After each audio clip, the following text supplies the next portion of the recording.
السلام علیکم ورحمۃ اللہ وبرکاتہ۔ الحمد للہ رب العالمین والعاقبۃ للمتقین والصلاۃ والسلام علی اشرف الانبیاء والمرسلین نبینا ورسولنا وحبیبنا وامامنا محمد وعلی آلہ واصحابہ اجمعین، اما بعد۔ کسی بھائی نے ایک وائس میسج بھیجا ہے جو کسی خاتون کا ہے، اور وہ یہ کہہ رہی ہیں کہ ہر کوئی قرآن مجید کو کھولے، اور جب وہ قرآن مجید کو کھولے گا تو اس میں سے نبی اکرم صلی اللہ علیہ وسلم کے منہ مبارک یعنی آپ کے بال مبارک نکلیں گے،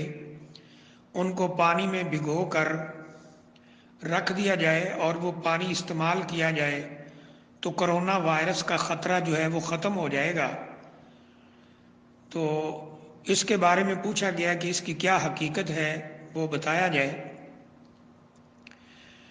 دیکھیے، سب سے پہلی بات یہ ہے کہ ہمارا دین اسلام ہمیں اس بات کی تلقین کرتا ہے، ترغیب دیتا ہے۔ اللہ اور اللہ کے رسول صلی اللہ علیہ وسلم ہمیں اس بات کا حکم دیتے ہیں کہ ہم کوئی بھی بات جو دین کے بارے میں خاص طور پر ہو، اللہ تعالیٰ کے بارے میں ہو، نبی اکرم صلی اللہ علیہ وسلم کے بارے میں ہو، وہ بغیر دلیل کے قبول نہ کریں۔ اس لیے اللہ تعالیٰ نے قرآن مجید کے اندر فرمایا ہے، یا ایھا الذین آمنوا ان جاءکم فاسق بنبأ فتبینوا، کہ اے ایمان والو، جب تمہارے پاس کوئی ایسا بندہ خبر لے کر آئے کہ جس کے بارے میں یہ معروف اور مشہور نہ ہو کہ وہ بالکل سچا بندہ ہے، غلط بات نہیں کرتا ہے، اس کا معیار معاشرے میں، سوسائٹی میں ایسا نہ ہو، تو پھر اس خبر کی تصدیق ضرور کر لیا کرو۔ اور نبی اکرم صلی اللہ علیہ وآلہ وسلم نے بھی ہمیں فرمایا ہے کہ کفا بالمرء کاذبا ان یحدث بکل ما یسمع، آدمی کے جھوٹا ہونے کے لیے اتنا ہی کافی ہے کہ وہ ہر سنی سنائی بات کو آگے بیان کر دے۔ یہ صحیح مسلم کی روایت ہے، اور بخاری شریف میں ہے، نبی کریم صلی اللہ علیہ وسلم نے فرمایا، من کذب علی متعمدا فلیتبوأ مقعدہ من النار، جو میرے اوپر جان بوجھ کر جھوٹ بولے وہ اپنا ٹھکانہ جہنم کے اندر بنا لے۔ نبی اکرم صلی اللہ علیہ وآلہ وسلم سے ایسی کوئی بات ثابت نہیں ہے، اور نہ ہی یہ بات صحیح ہے جو اس خاتون نے کی ہے۔ اس کے غلط ہونے کے لیے دو تین چیزیں ذکر کی جا سکتی ہیں۔ نمبر ایک، کہ یہ جو میسج میرے پاس بھیجا گیا ہے اس میں یہ خاتون یہ کہہ رہی ہیں کہ آپ قرآن مجید کو کھولیں، اول سے آخر تک کھولتے جائیں کھولتے جائیں کھولتے جائیں، کہیں نہ کہیں پر آپ کو بال مل جائے گا جو نبی اکرم صلی اللہ علیہ وآلہ وسلم کا بال ہوگا۔ اور جو اور میسج ایک بھیجا جا رہا ہے اس میں کوئی خاتون یہ کہہ رہی ہیں کہ قرآن کھولیں اور سورہ بقرہ کھولیں تو آپ کو پہلے دوسرے تیسرے چوتھے صفحے کسی نہ کسی میں یہ بال مل جائے گا۔ تو یہ بات اسی سے ہی جھوٹ ثابت ہو جاتی ہے کہ ایک میسج میں یہ ہے کہ پورا قرآن کھولیں اور وہ خاتون کہہ رہی ہیں کہ مجھے 14ویں پارے میں بال ملا ہے، اور دوسرے میسج میں ہے کہ سورہ بقرہ سے بال ملے گا۔ تو یہ جو بیان کا اختلاف ہے، اسی سے ہی پتہ چل رہا ہے کہ یہ بالکل صاف جھوٹ ہے۔ دوسرے نمبر پر اس میسج کو کسی نے ڈائریکٹ نبی کریم صلی اللہ علیہ وآلہ وسلم کی طرف منسوب کیا، اور کسی نے کہا کہ مدینہ میں کوئی شیخ احمد ہیں، ان کو یہ خواب آیا ہے۔ تو اس سے بھی پتہ چلتا ہے کہ یہ صاف جھوٹ ہے۔ مدینہ منورہ میں اس طرح نہ کوئی شیخ احمد کو خواب آیا ہے اور نہ ہی اس طرح کسی نے بتایا ہے۔ الحمدللہ ہمارے قریبی ساتھی جو کہ ہمارے کلاس فیلوز ہیں، دوست ہیں، بھائی ہیں، وہ دن رات وہاں کام کر رہے ہیں، حرم شریف میں ان کی ڈیوٹی رہتی ہے، اور وہاں کا جو محکمہ ہیئت امر بالمعروف و نہی عن المنکر اس میں وہ ڈیوٹی کرتے ہیں۔ تو ان سے بھی اس بات کی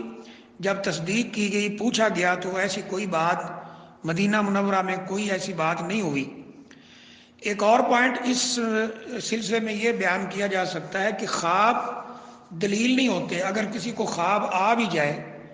تو وہ دلیل نہیں ہوتا، اس میں اگر نبی صلی اللہ علیہ وسلم اسے نظر آتے ہیں تو جو صحابی نہیں ہے، یعنی جس نے زندگی میں رسول اللہ صلی اللہ علیہ وسلم کو نہیں دیکھا ہے، اس سے پوچھا جائے گا کہ اس نے جس شخصیت کو دیکھا ہے وہ کون ہے، اس کی بارے میں حلیہ، صورت، قد کاٹ اور دیگر چیزیں پوچھی جائیں گی۔ اس لیے ابن سیرین رحمۃ اللہ علیہ جو خوابوں کی تعبیر کے بہت بڑے ماہر تھے اور سیدنا انس رضی اللہ تعالیٰ عنہ کے شاگرد ہیں، اور سیدنا انس رضی اللہ تعالیٰ عنہ نبی کریم صلی اللہ علیہ وسلم کے صحابی بھی ہیں، آپ کے خادم بھی ہیں، خادم رسول صلی اللہ علیہ وآلہ وسلم ہیں۔ ان کے شاگرد ابن سیرین رحمۃ اللہ علیہ سے جب کوئی آ کر کہتا تھا کہ مجھے خواب میں نبی کریم صلی اللہ علیہ وسلم کی زیارت ہوئی ہے، تو وہ سوال کیا کرتے تھے، پوچھا کرتے تھے، اور اگر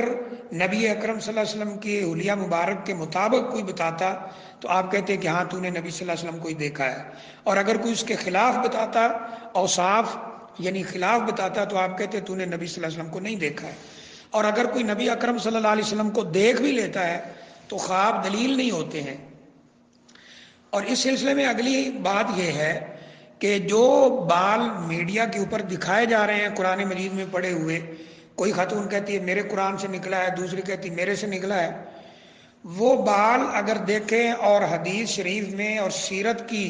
مستند کتابوں میں جو نبی اکرم صلی اللہ علیہ وسلم کے بالوں کی صفت ذکر ہوئی ہے کہ وہ اس طرح کے تھے، وہ ان سے بالکل بھی کوئی میچ نہیں کرتے۔ ایسے کئی جھوٹ پہلے بھی بولے جاتے ہیں، شیخ احمد کو خواب آیا اور خواب میں نبی صلی اللہ علیہ وسلم نے یہ خط دیا اور کہا یہ ساری امت کو پہنچا دو، یہ کر دو، وہ کر دو۔ اس طرح کے جھوٹ پہلے بھی بولے گئے ہیں اور ابھی بھی یہ تازہ ترین جھوٹ بولا جا رہا ہے۔ تو وہ بال جو دکھائے جا رہے ہیں ان کا نبی صلی اللہ علیہ وسلم کے بالوں سے کوئی تعلق نہیں ہے۔ حدیث میں جو بالوں کی صفت بیان ہوئی ہے ان سے بالکل یہ الگ ہے۔ یہ پہلے بھی میڈیا پر متحدہ عرب امارات اور دیگر میں کہ نبی صلی اللہ علیہ وسلم کے بالوں کی زیارت کر لیں، اور وہ اتنے لمبے لمبے بال ہیں کہ نبی اکرم صلی اللہ علیہ وسلم نے کبھی زندگی میں ایسے لمبے بال نہیں، اتنے لمبے بال نہیں رکھے، اور جو آپ کے بالوں کی صفت بیان ہوئی ہے کہ وہ اس طرح کے تھے، ان سے بالکل بھی یہ میچ نہیں کرتے ہیں۔ تو ایسی کوئی بات نہ ہی تو رسول اللہ صلی اللہ علیہ وسلم سے ثابت ہے، نہ ہی کسی کو ایسا کوئی خواب آیا ہے، اور نہ ہی یہ خواب دلیل ہوتے ہیں۔ یہ صرف جھوٹ بولا جا رہا ہے جس کی کوئی حقیقت نہیں ہے۔ یہ کرونا وائرس کے سلسلے میں جو ماہر ڈاکٹر حضرات ہیں وہ یہ بتا رہے ہیں کہ اس میں ہاتھ جو ہیں وہ زیادہ دھوئے جائیں، بار بار ہاتھ دھوئے جائیں تاکہ یہ ایک جگہ سے دوسری جگہ منتقل نہ ہو، اور کپڑے وغیرہ جو ہیں وہ دھوپ میں خشک کیے جائیں، بچوں کو بھی دھوپ میں یعنی لے جایا جائے، خود بھی جایا جائے۔ وہ اس کا باقاعدہ ٹمپریچر بتا رہے ہیں کہ یہ 22-23 ٹمپریچر سے اگر زیادہ گرمی ہو تو وہاں مرنا شروع ہو جاتا ہے۔ اس کے ساتھ ساتھ جو اہم بات ہے وہ یہ ہے کہ دعا دن رات کرنی چاہیے، صبح کے وقت بھی 3 دفعہ